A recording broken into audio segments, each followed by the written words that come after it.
iniciando. Entrou.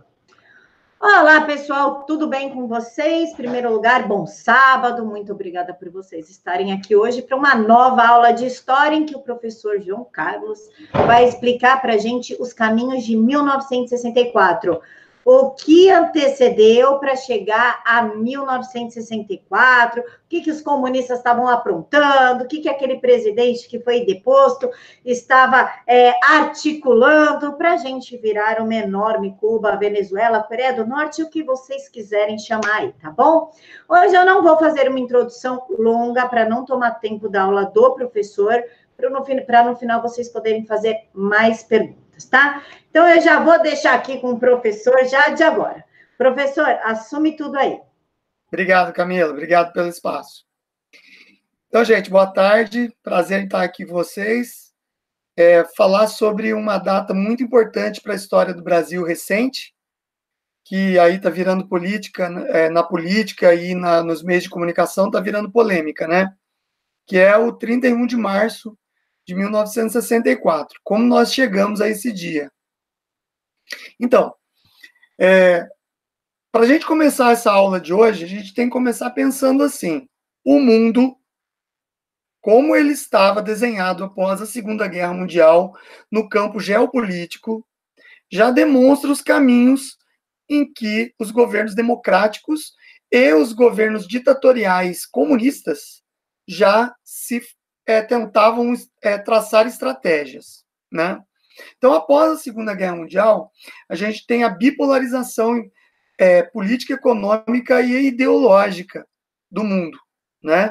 Por um lado, os dois maiores vencedores da Segunda Guerra Mundial, os Estados Unidos, comandando o capitalismo e os regimes democráticos ocidentais, maioria cristã, e a União das Repúblicas Socialistas Soviéticas, comandando todo o bloco do leste europeu, que acabou sendo libertado da Segunda Guerra Mundial pelos países, pela União Soviética, e por isso foram obrigados a adotar o comunismo, né?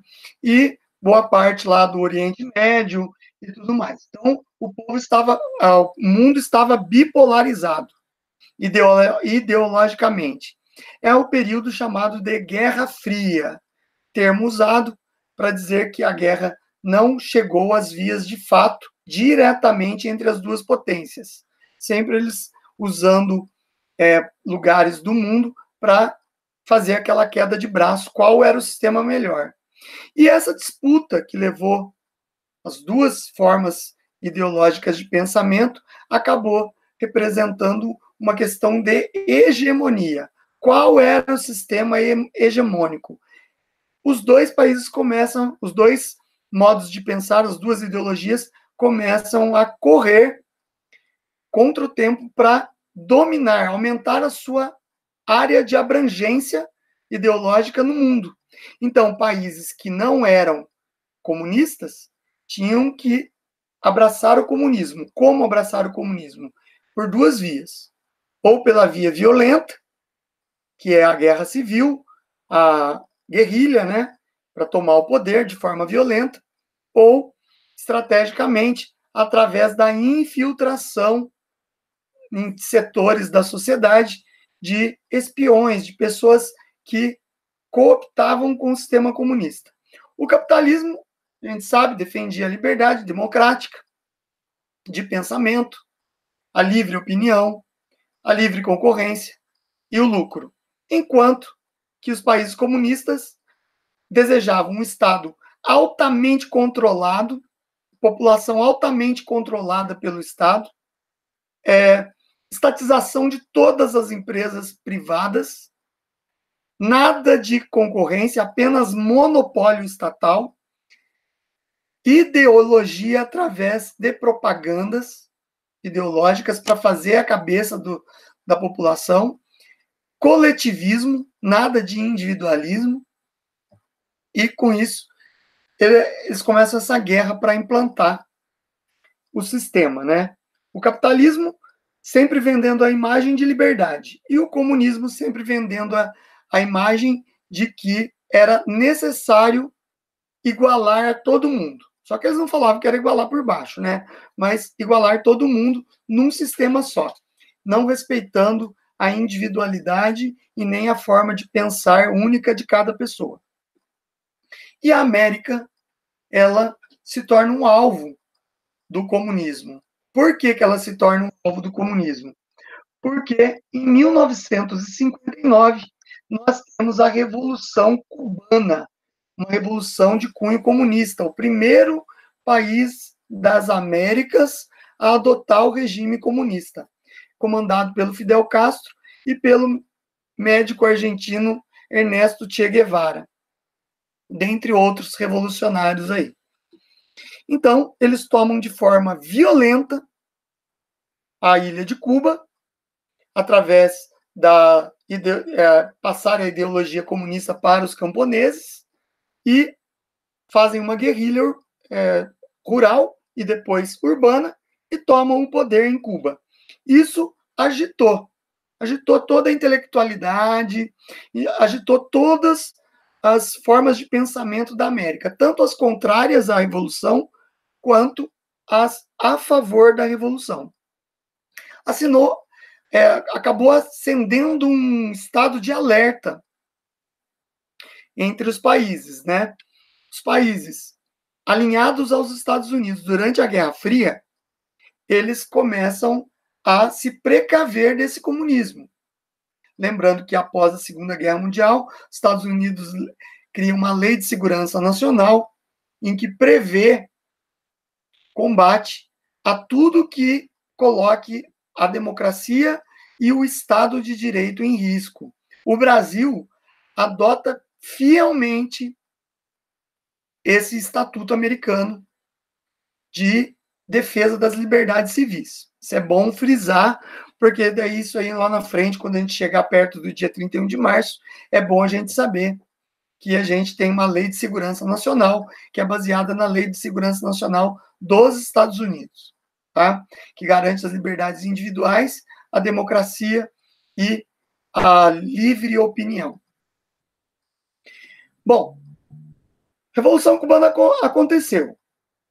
Vários setores da nossa sociedade latino-americana e, particularmente, do Brasil, começam a ter pessoas infiltradas, principalmente intelectuais nas universidades, já vinham desde a época final do governo do Getúlio Vargas, início do governo Dutra, instalando em setores bases pessoas infiltradas com um pensamento comunista.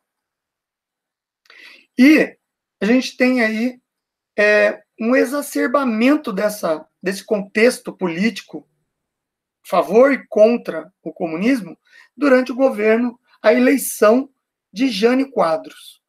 Acabou o governo do JK em 1959, 1960. E começa o processo eleitoral para eleger um novo presidente. O JK ele é muito vendido nos livros de história do desenvolvimentismo, né? É um período de instalação das grandes indústrias multinacionais automobilísticas na região do ABC, criação de uma infraestrutura para a instalação dessas empresas. Então, se vende muito essa imagem do desenvolvimentismo. Pouco se fala que o governo do JK não investiu em quase nada na produção agrícola, não ajudou em nada a produção agrícola e muito menos a área educacional. Foram praticamente esquecidas, não houve investimento nessas áreas durante o governo JK. E, em contrapartida, ele investiu muito dinheiro por empréstimos juntos ao FMI para a construção de Brasília, um exemplo de intelectual que tinha grande trânsito entre o poder no Brasil, que era ligado ao Partido Comunista, era o Oscar Niemeyer, que, quando o JK foi governador de Minas Gerais, ele desenhou todo o projeto da Lagoa da Pampulha. Até a igrejinha de São Francisco, de São Francisco de Assis, que tem na Lagoa da Pampulha, ela tem uma torre e a igreja é em forma ovalada. Mas, se você, dependendo do ângulo que você vê, é uma foice e um martelo estilizado. Então, ele é um comunista infiltrado dentro do governo. Jorge Amado, comunista de carteirinha, desta época. Então, a intelectualidade já estava infestada de pessoas comunistas. Então, começa a luta na eleição para um novo presidente após o governo de JK. E aí, a direita, representada pelo partido UDN, União Democrática Nacional, acaba sondando candidatos e vê num candidato que foi governador de São Paulo, era governador de São Paulo, o Jânio Quadros. O Jânio Quadros tinha uma aura populista, mas, em contrapartida, ele fazia parte de um pequeno partido, o PDC, Partido Democrático Cristão, que era de orientação conservadora. Então, Carlos Lacerda, que era uma figura importante dentro da UDN, sugeriu o nome do Jânio Quadros para candidatura a presidente da República no ano de 1960. Em oposição, nós temos o antigo partido do Getúlio Vargas, o PTB, Partido Trabalhista Brasileiro, e o PSD, que eram partidos mais ligados à esquerda nesse período, uma esquerda mais trabalhista. E eles lançaram um general Teixeira Lott, para candidato. E correndo por fora, por um outro partido, o Adhemar de Barros, que também havia sido governador do estado de São Paulo. Então, essa disputa acontece com uma curiosidade importante. A chapa do presidente necessariamente não era vinculada ao vice. Então, na hora da votação, da cédula escrita, o cidadão tinha que fazer o X no presidente da sua escolha e no vice da sua escolha. O vice poderia ser de um partido totalmente antagônico ao que você votou. Então, acontecem as eleições num clima de expectativa. E com 48% dos votos válidos, o Jânio Quadros se elege presidente da República em 1960, tomando posse em 1961, em março de 1961. Então, o JK ainda vai até o final de 1960. Bem, o Jânio Quadros, ele era o presidente, mas o vice não era da chapa dele. O vice era o João Goulart, vulgo Jango, conhecido na roda política como Jango. Jango, ele já era famoso na política porque ele foi ministro do governo Getúlio Vargas, ministro do Trabalho. Ele tinha uma política de conceder aumentos numa época de grande inflação. Então, ele fazia propaganda que ele concedia aumento, mas ele omitia aquela ideia de que era apenas reposição da inflação. Então, ele era um populista também, só que de cunho esquerdista. Ele era ligado a toda a intelectualidade esquerdista do Brasil. Ele tinha contatos com grupos vanguardistas de esquerda, que mais tarde vão se transformar em grupos revolucionários, armados. Ele tinha contato com a intelectualidade que era ligada a Cuba e ao Partido Chinês, Partido Comunista Chinês, e ao Partido Soviético, PCU soviético. Então, ele tinha toda essa ligação com os comunistas. Ele era filiado ao Partido Comunista? Não. Ele não era filiado. Para quem não leu o livro 1964, que está ali na estante da Camila, eu tenho esse livro, eu li também, que fala dos arquivos que estão sendo abertos agora dos países comunistas, esses arquivos da época do comunismo, que falam como que eles tratavam a questão do Brasil, vai ver que, para eles terem pessoas informantes, esse informante não podia ser filiado ao Partido Comunista do país. Ele tinha que ser como se fosse uma figura de livre trânsito entre vários políticos, várias rodas intelectuais, sem ter nenhuma ligação com o Partido Comunista. Era mais fácil. E o João Goulart, o Jango, ele era assim, ele tinha contatos com toda a esquerda comunista do mundo. Porém, ele não era filiado ao Partido Comunista. Certo? Ele tinha que vender uma imagem de que ele era populista, que ele estava do lado do povo fazendo aqueles discursos. A mesma coisa do Jânio. Então, o governo do Jânio, ele inicia e ele tem como fato a excentricidade. Para falar assim de uma forma eufemística, ele foi um governo excêntrico. Por quê? Toda a história da carreira do Jânio, apesar de ele ser um populista, era um populista de direita conservadora. Porém, isso vai mudar durante o pouco tempo que ele esteve no governo, que foi em torno de 6 meses de governo presidencial dele. O Jânio Quadros ele é conhecido por medidas polêmicas e totalmente sem importância no cenário político, como proibição de biquínis em praias, proibição do lança-perfume nos carnavais, proibição de rinhas de galo, que era uma questão até de cultura naquela época, tinham rinhas de galo, a briga de galo propriamente dita. Ele proibiu isso. Ele fez um decreto-lei que obrigava todos os funcionários públicos federais a usarem um uniforme único em estilo safari, como era usado pelos ingleses nas colônias do Oriente. Só faltava um chapéu, mas o resto era igual, bermuda e meia até o joelho, que foi logo apelidado por todos como pijânio, o pijama de Jânio, né? Então ele caiu nessa questão dessa excentricidade do lado de tomar medidas.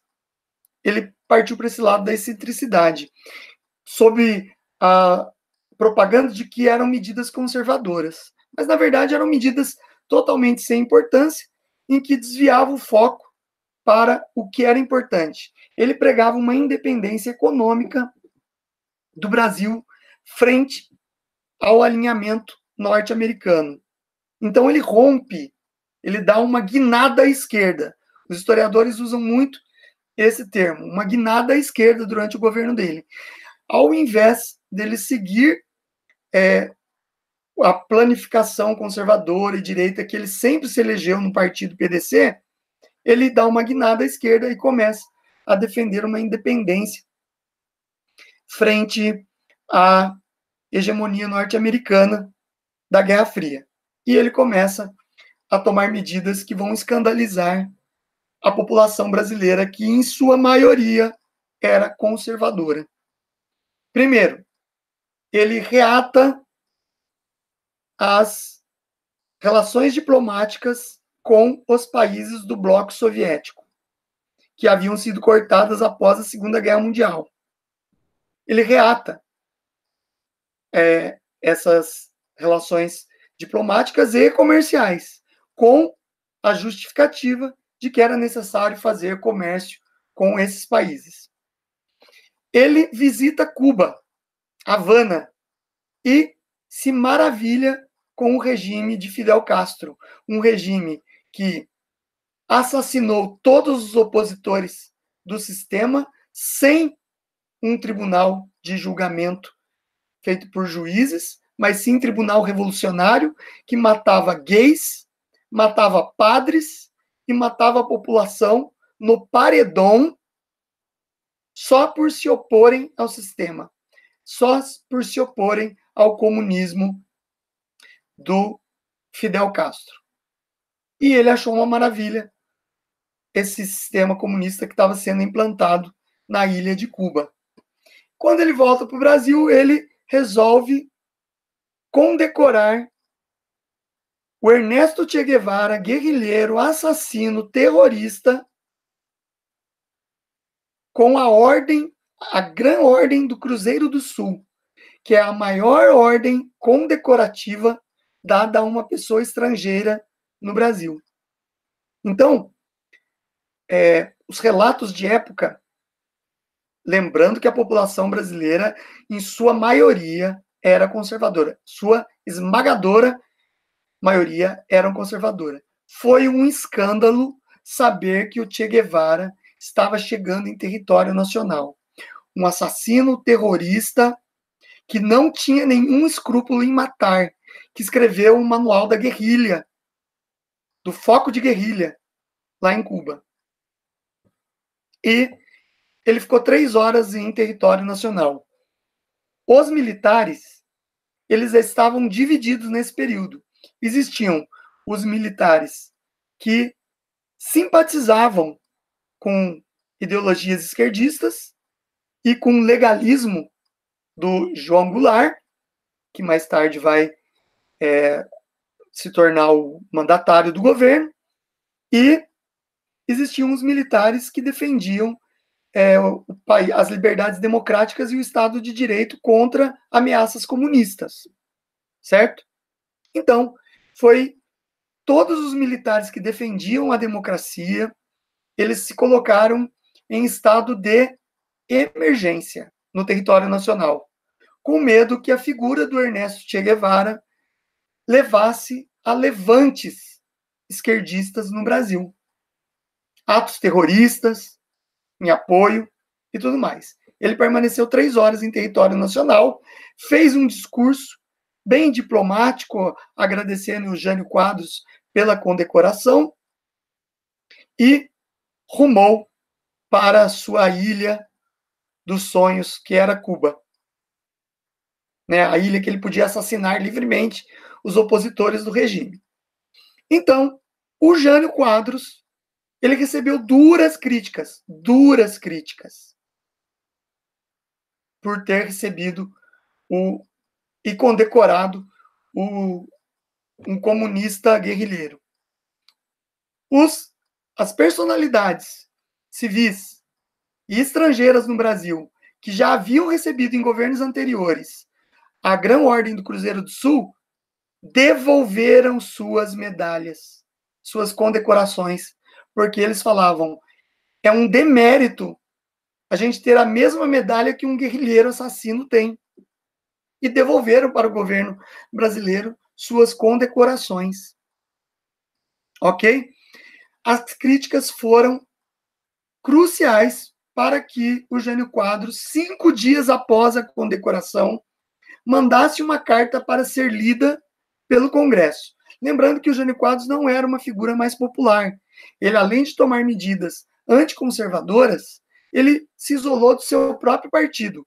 O Carlos Lacerda, que era um dos grandes nomes da UDN, já havia tecido críticas em jornais e em emissoras de rádio contra o Jânio Quadros. E o Jânio Quadros, daí, 5 dias depois, pede para ser lida uma carta de renúncia dele no Congresso Nacional.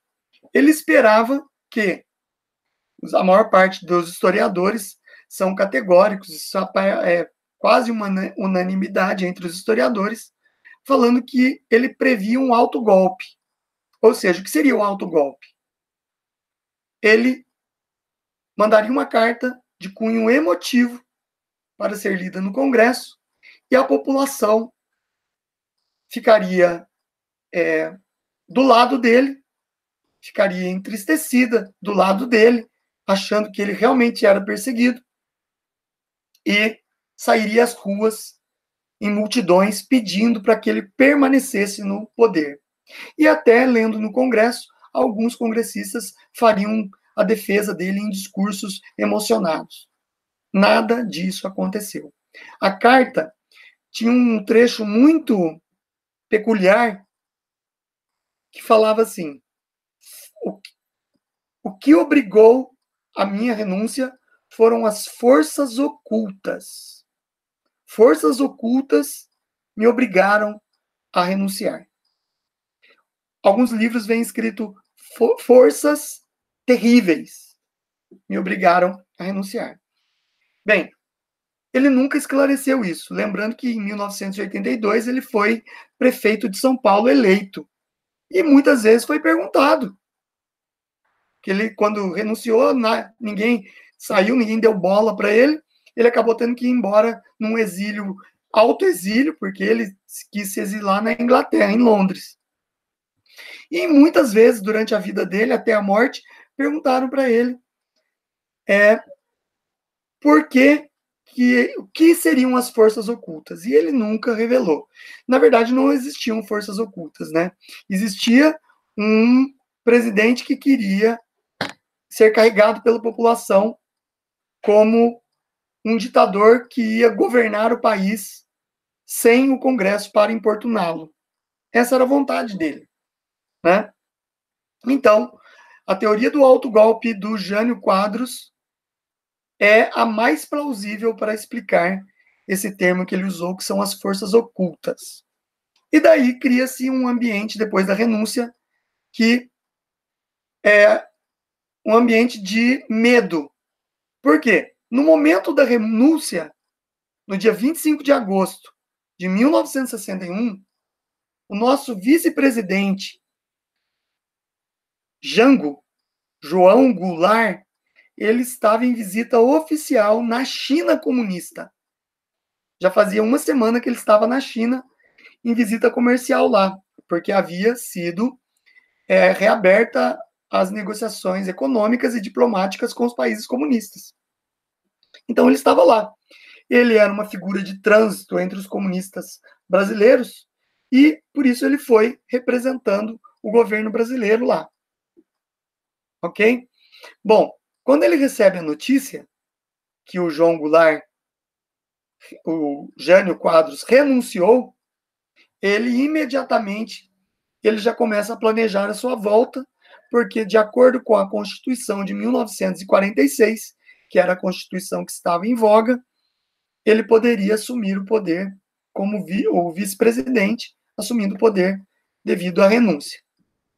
Acontece que, como eu falei para vocês, o clima era de medo, porque todo mundo sabia da ligação do João Goulart com as forças comunistas que agiam dentro do Brasil. O seu cunhado, Leonel Brizola, era governador do Rio Grande do Sul. E nessas discussões, os militares conservadores queriam criar um método para ele não poder assumir. E o Leonel Brizola, ele mobilizou o exército também, a ala do Rio Grande do Sul, defendendo o legalismo da Constituição, que iam pegar em armas caso a Constituição não fosse respeitada e o João Goulart não pudesse assumir o poder como presidente, já que ele era o vice. E daí esse impasse ficou no contexto daqueles dias. O Congresso, ele começou a pensar numa terceira via, uma forma de não desagradar os militares que defendiam a democracia e viam risco, sim, de um golpe comunista no Brasil e também de não desagradar e não causar uma guerra civil, que era o que a turma do Leonel Brizola queria, uma reação armada para defender o direito do João Goulart de assumir. Certo? Bom, o fato é que o Congresso chegou a uma conclusão. Vamos instalar no Brasil um regime parlamentarista. Ou seja, qual era a ideia? No parlamento, o presidente ele era uma figura simbólica, ele não tem poderes constituídos para legislar ou para executar decretos-leis que ele mesmo redija. Então, ele é apenas uma figura que representa o Estado em cerimônias. Quem mandaria seria o primeiro-ministro. Ele teria poder político de executar leis, de propor medidas provisórias. Ok? Então, daí o João Goulart, ele volta para o Brasil. No avião mesmo, ele tinha aquele impasse, se ele ia poder descer no Brasil ou teria que o voo ser desviado para o Uruguai. Estava naquela incerteza, até que ele recebe a notícia que ele poderia, sim, descer no Brasil. Mas nesse tempo, que levou mais ou menos 15 dias, quem ocupou o cargo de presidente? O Congresso Nacional, ele era chefiado pelo deputado Ranieri Mazzilli, que é pouco lembrado na história. De acordo com a Constituição de 1946, na ausência do vice-presidente, o presidente da Câmara assume o poder até que seja convocada novas eleições. Como presidente, o vice-presidente João Goulart estava na China e estava retornando para o Brasil, quem assumiu o poder foi Ranieri Mazzilli, respeitando a Constituição. E daí foi votado no governo dele essa posição de que quem assumiria o poder, certo? E daí foi criado o parlamentarismo. O parlamentarismo, o João Goulart retornou, assumiu a posição de presidente numa república presidencialista, porém parlamentarista. E daí o governo ele ficou de 1961 a 1963, tendo João Goulart como presidente, mas quem mandava era o parlamento. Nós tivemos 4 primeiros ministros. Por curiosidade, Tancredo Neves assumiu o cargo de primeiro-ministro em um dos mandatos. Certo? Bem, em 1963, o Brasil estava estagnado.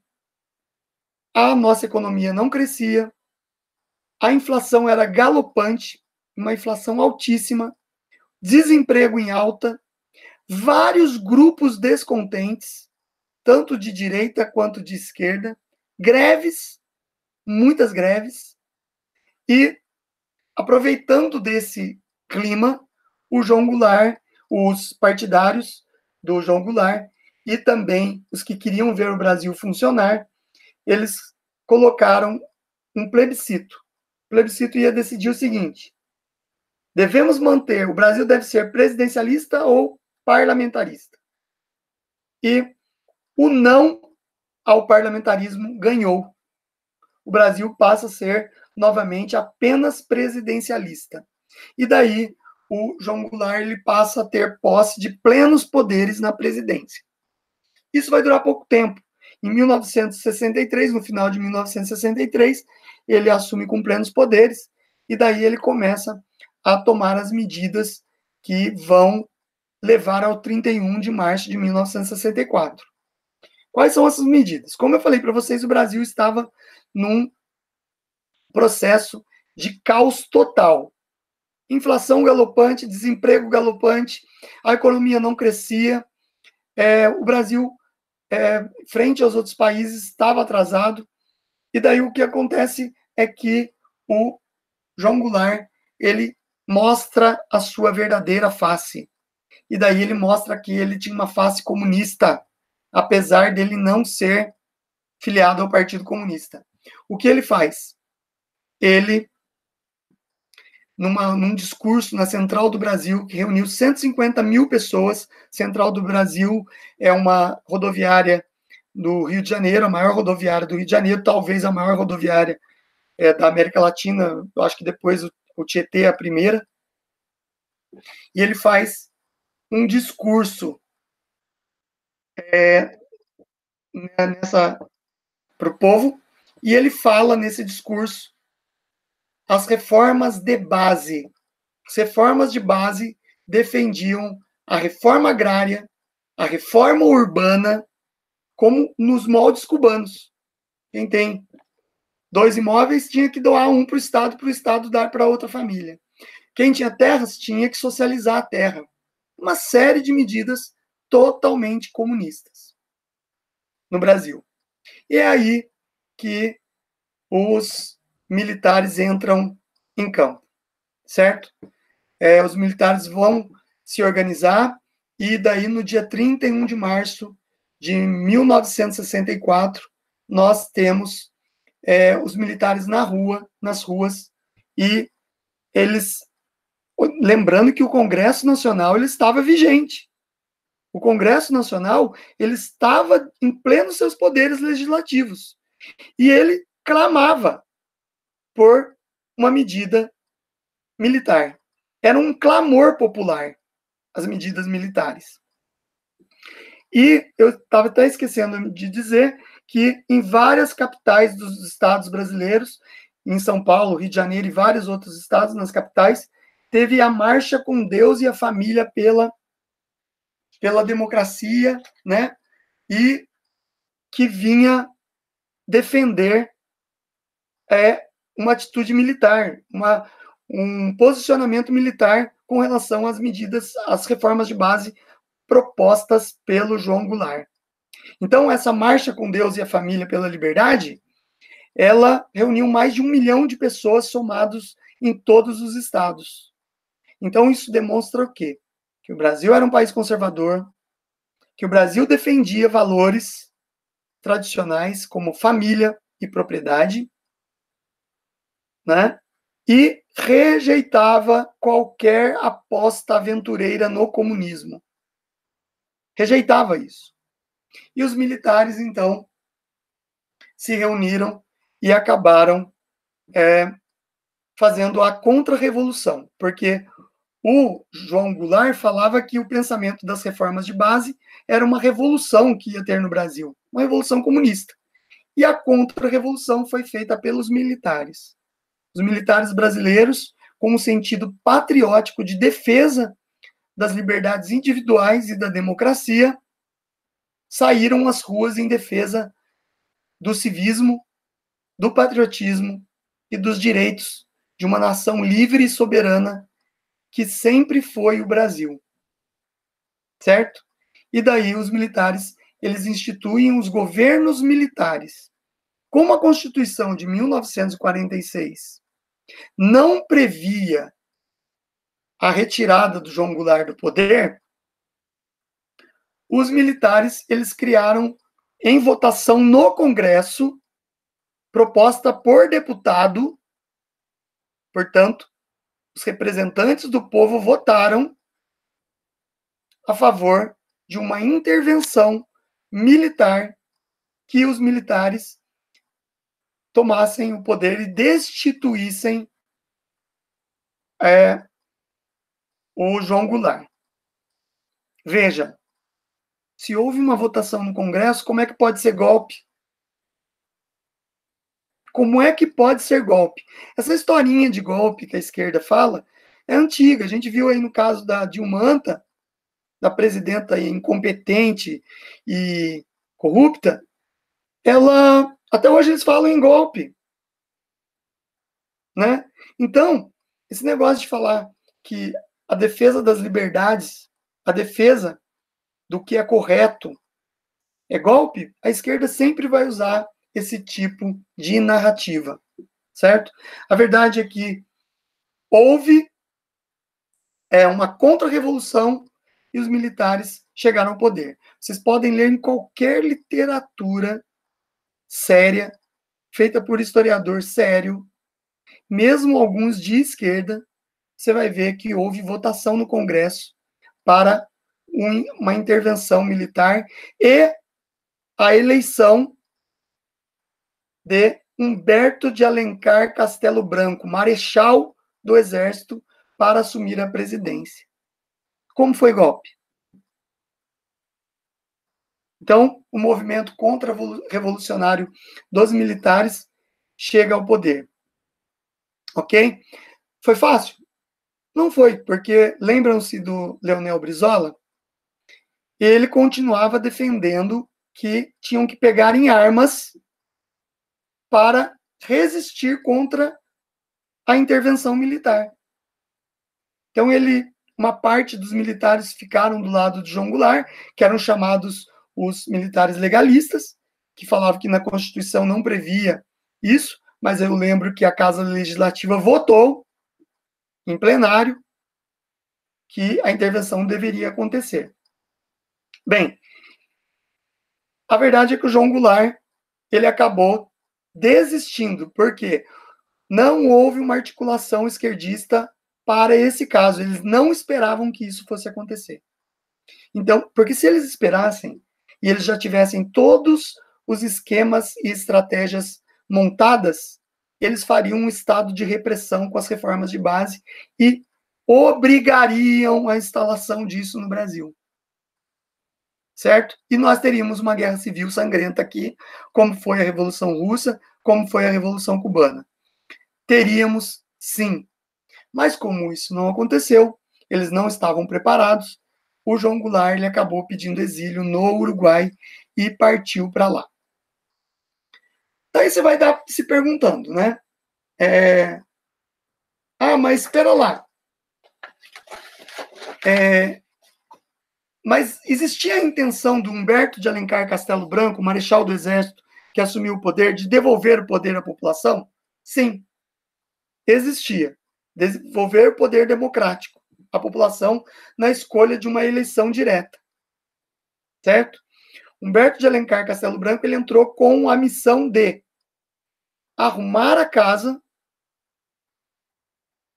arrumar as questões políticas brasileiras, acabar com esse caos criado pelo governo de João Goulart e de Jânio Quadros, colocando tudo nos seus devidos lugares. Ele era uma pessoa íntegra, marechal do Exército, que lutou na Segunda Guerra Mundial, portanto, um herói da Segunda Guerra Mundial. Fez um governo sério, porém, dentro dos meios militares, havia uma divisão. Existiam os militares que queriam que o Humberto de Alencar Castelo Branco colocasse a casa em ordem e depois devolvesse o poder às instituições civis. E, por outro lado, existia uma linha dura dentro do Exército que tinha aquela visão de combater realmente os movimentos comunistas aqui dentro, que ficaram exacerbados com a intervenção militar, que já começaram a transformar em grupos guerrilheiros, VPR, Vanguarda Popular Revolucionária, dentre outros, que queriam desestabilizar a ordem institucional brasileira e implantar o comunismo à força aqui. Então, depois que Humberto de Alencar Castelo Branco, presidente Castelo Branco, ele cumpre o período que lhe cabia, a junta militar ela toma as medidas necessárias para que continuasse essa contra-revolução, ou seja, lutando contra uma possível revolução comunista no Brasil. Certo? E daí nós temos a escolha do general Costa e Silva para a presidência, escolhido pela junta militar. Mas João, houve a dissolução do Congresso, houve perseguições, houve torturas. Gente, o Brasil vivia uma guerra. Era uma guerra. Nós temos que deixar isso bem claro. Os comunistas, eles não estavam aqui para brincadeira. A partir do momento em que João Goulart passasse aquelas reformas de base que iam socializar a terra no Brasil, fazendo a reforma agrária, vocês acham que eles iam pedir, por favor, para dividir a terra? Vocês acham que eles iam chegar com flores? Não, essa terra vai ser tirada de você porque nós queremos fazer o bem. Quem não fosse a favor ia sofrer repressões terríveis. Então, nós vivíamos uma guerra contra o comunismo. Era o período da Guerra Fria. Eles estavam dispostos a tudo, para implantar o regime comunista aqui. Matar, morrer. Marighella, que foi um vagabundo, terrorista, assassino, ele escreveu o mini manual da guerrilha urbana. E no mini manual da guerrilha urbana ele fala: é necessário matar todos da força policial que não cooptarem com o comunismo, com o sistema que nós queremos implantar. É necessário matar todos o comando, a linha de comando do Exército, da Marinha e da Aeronáutica. Você acha que isso aí são palavras pacificadoras? Eles queriam, sim, a implantação de um regime comunista sanguinário, como foi no mundo inteiro, como foi no leste europeu e na União Soviética, que matou mais de 100 milhões de pessoas no mundo. 100 milhões de pessoas no mundo. Pergunte para um ucraniano o que ele acha do regime comunista na Ucrânia, na Polônia. Perguntem. Eles são traumatizados com esses regimes comunistas sanguinários, que tiravam a comida da população para dar para os exércitos vermelhos manterem a repressão. No Brasil ia ser a mesma coisa. Você não ia poder ter propriedade privada, não ia poder ter liberdade de pensamento, não ia poder expor a sua opinião contra o regime. Ia acontecer como Cuba. Gays, padres que fossem contra o regime seriam os primeiros a serem caçados. Os militares garantiram a nossa liberdade de expressão, nossa liberdade como povo unido que defende as tradições, a família, a propriedade, o direito à religiosidade, que os membros do Partido Comunista combatiam aqui. Então, eu acho que nessa aula ficou bem claro que o movimento contra-revolucionário, que culminou no dia 31 de março de 1964, foi um movimento cívico-militar em defesa das liberdades individuais, do livre pensamento, da liberdade privada.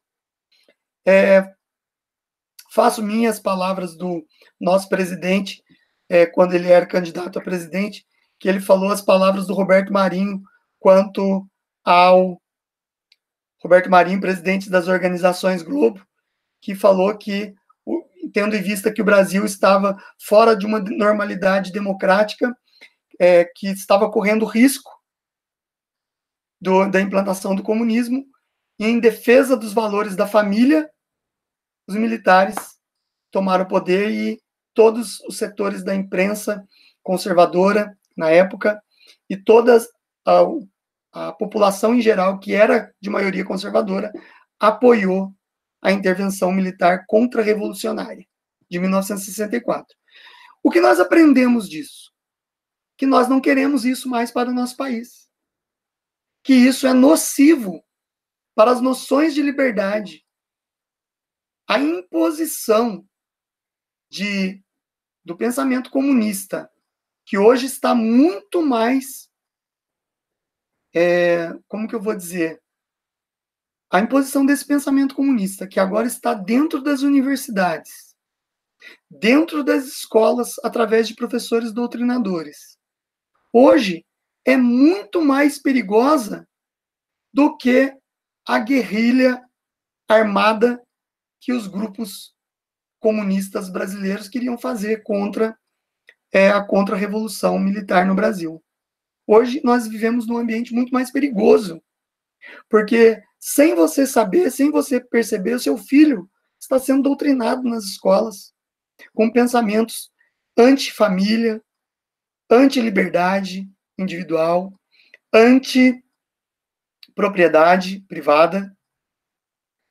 Estão incutindo isso na cabeça. Isso é tudo fruto exatamente da derrocada comunista de 1964. Eles foram procurar outros meios para a implantação desse regime no Brasil. E hoje nós estamos sob a égide da guerra cultural, né? Nós temos que combater hoje cada um dos cidadãos que defendem os valores democráticos, da liberdade individual, da liberdade de expressão, é um soldado em potencial. Hoje nós não precisamos só do exército para garantir a nossa soberania e a nossa liberdade democrática. Nós precisamos de cada cidadão que acredita na liberdade e na democracia para lutar nessa guerra cultural como um soldado. Lutar contra essa falácia que a esquerda tenta implantar no Brasil, que destrói a cabeça dos nossos jovens, que defende a liberação de drogas para entorpecer a nossa juventude dentro das universidades, certo? Então, hoje nós somos o fruto, essa luta contra o comunismo, graças ao dia 31 de março de 1964, que deve ser comemorado amanhã em todo o Brasil. Eu até recomendaria que as pessoas colocassem uma bandeira do Brasil na janela para mostrar que nós somos a favor, sim, das liberdades democráticas que os militares ajudaram a defender em 1964. Camila, eu acho que nós chegamos agora a uma conclusão aqui. Então, eu já vou começar aqui pedindo para o senhor... O microfone está desligado, Camila. Ligou? Não. Não ligou ainda? Está sem áudio, espera aí. Eu vou ver aqui se eu acho que é o meu. Beleza, pode falar. Pode? Estou ouvindo. Então tá. Eu perdi o menino que comentou, mas eu vou passar o comentário dele, para o senhor falar um pouquinho sobre o Ustra. Então, o Ustra, todo mundo fala, é um torturador. É uma vergonha para o Brasil o Ustra. O Ustra foi um herói da resistência contra o comunismo no Brasil. O Carlos Lamarca, para quem não sabe, guerrilheiro Carlos Lamarca, era um capitão do exército, desertor,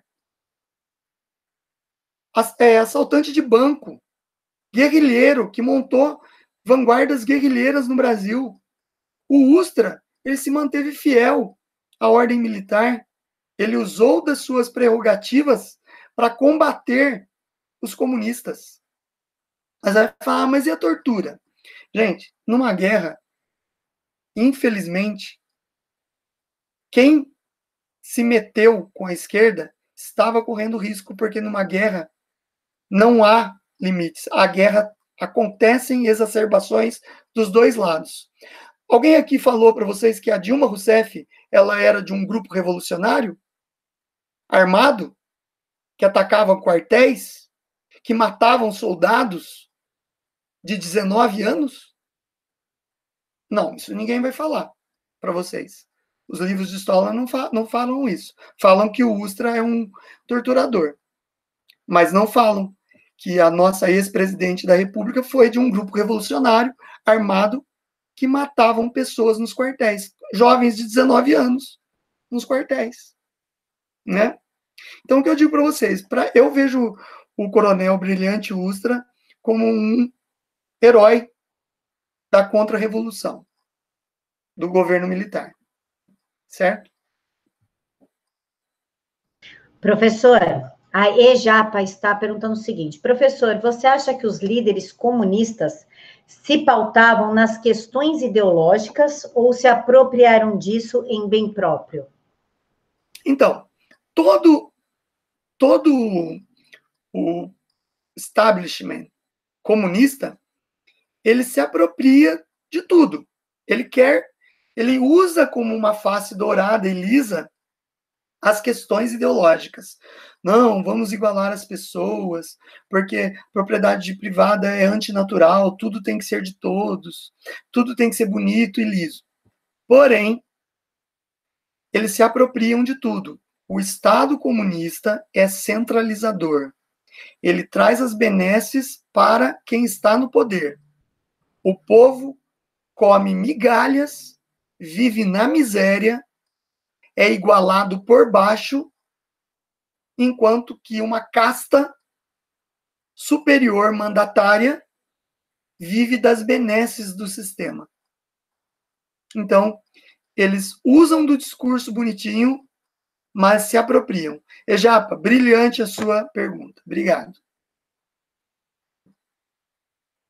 Professor, o Mourão pediu a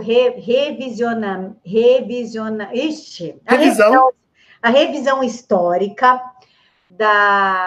do início de 64, do período de 1962 a 1965. O que o senhor acha disso? Então, eu não li muito sobre as palavras do Mourão, né? Porque o Mourão ele tem dado umas caneladas aí na imprensa, né? Então, para eu não passar muita raiva, eu não vejo muito o que ele fala. Eu prefiro acompanhar nas redes sociais o nosso presidente, os filhos do nosso presidente, que acabam se pautando pela verdade, né? E o que realmente acontece no ambiente político. Bom, se o Mourão pediu uma revisão, e o Mourão é um patriota, apesar de ter dado algumas caneladas atualmente, ele é um patriota, general do Exército, eu acho que ele pede uma revisão para que seja colocado nos seus devidos lugares, nos livros de história, os personagens que lutaram em defesa da liberdade no Brasil. E colocar nos seus devidos lugares como traidores da pátria todos aqueles que foram a favor de uma implantação de um comunismo aqui no Brasil sangrento, certo? Então, eu acho que uma revisão histórica é necessária, sim. Os livros didáticos do Estado estão todos aparelhados, são da época do Lula e da Dilma, e do Fernando Henrique Cardoso. São todos aparelhados. Eu sou professor de História. Se você lê os livros didáticos de História, eles não estão interessados em ensinar a verdade. Eles estão interessados em mostrar a visão da esquerda sobre o assunto. E nunca as duas visões, que seria talvez o mais correto, mostrar a visão da esquerda e da direita sobre o mesmo assunto. Então, uma revisão histórica com base na verdade, com base em ouvir. Tudo bem que ouvir os dois lados, ouça, mas ouvir os dois lados com base na verdade. Porque o que a gente viu nos governos de Lula e Dilma, que tentaram, entre aspas, fazer a comissão da verdade, que virou um chororô, que cada um falava apenas, fui torturado, sou um coitadinho, quero receber pensão do Estado, porque eu fui torturado. Ninguém falou o que eles fizeram, né? Qual foi a atuação deles nesses movimentos revolucionários? Ninguém fala. Isso não foi falado na Comissão da Verdade. Ok? Professor, desculpa, eu não peguei o nome aqui da pessoa, mas ele está pedindo para você comentar sobre a tortura de crianças que a esquerda alega que aconteceu no período militar. Olha, eu quero que a pessoa que está comentando isso mostre uma literatura séria sobre isso. Nenhum historiador, nem os de esquerda, vieram com essa falácia até hoje, que crianças foram torturadas. Nenhum.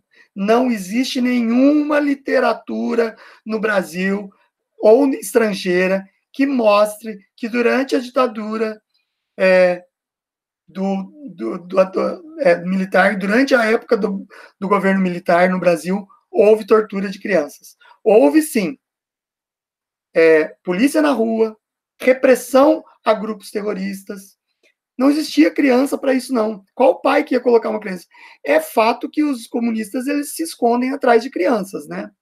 A gente vê essa doutrinação dentro das escolas. Eles se escondem atrás de crianças, né? Eles tentam educar as nossas crianças com os ideais comunistas, então eles usam muito crianças para isso, né? Hoje a gente vê muito criança nas escolas com discursinhos comunistas, né? A favor da droga, né, da liberação da droga, crianças de 14 anos que acham que aborto é método anticoncepcional, porque são discursos levados pela esquerda dentro da escola. Agora, eu desafio qualquer um da esquerda que comente sobre isso, mostrar uma literatura de gente séria. Estou falando de Jean Willis, não. Tá? Mostrou coisas de Jean Willis, é piada. Estou falando de gente séria. Falando que teve tortura de criança no Brasil pelo governo militar. Não houve. Não existe nenhuma bibliografia que comprove isso. Pessoal, 16 horas, então já deu uma hora certinha aqui da aula do professor.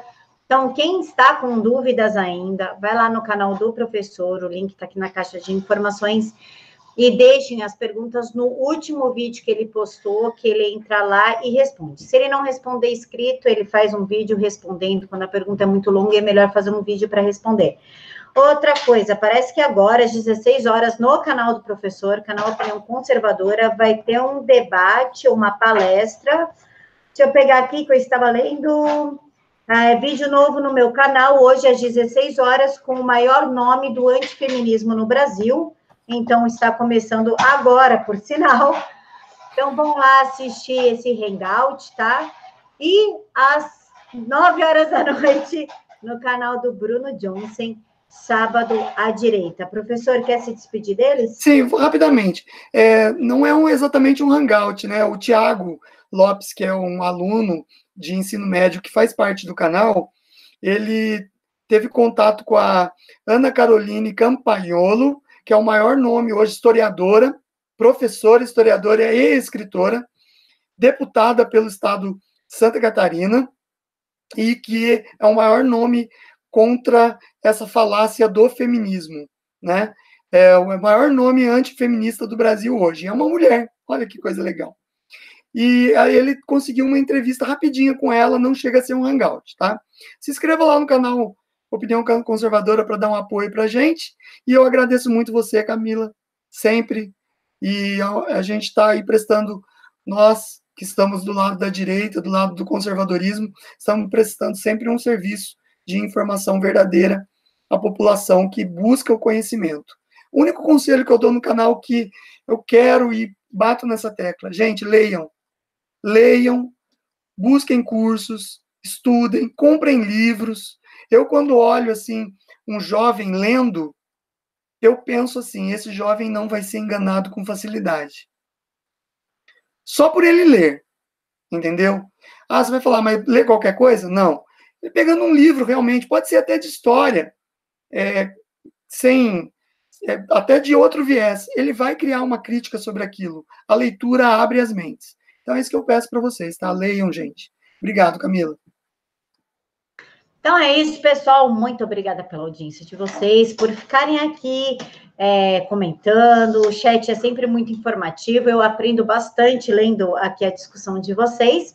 Vão lá para o canal do professor. O pessoal não está achando o link aqui, ó, canal Opinião Conservadora. Ele postou agora. Cliquem aí. Eu vou conferir a caixa de informações. Se eu esqueci de colocar, eu coloco agora, tá bom? Então, eu encontro vocês às 9 horas da noite lá no canal do Bruno Johnson. Beijos a todos.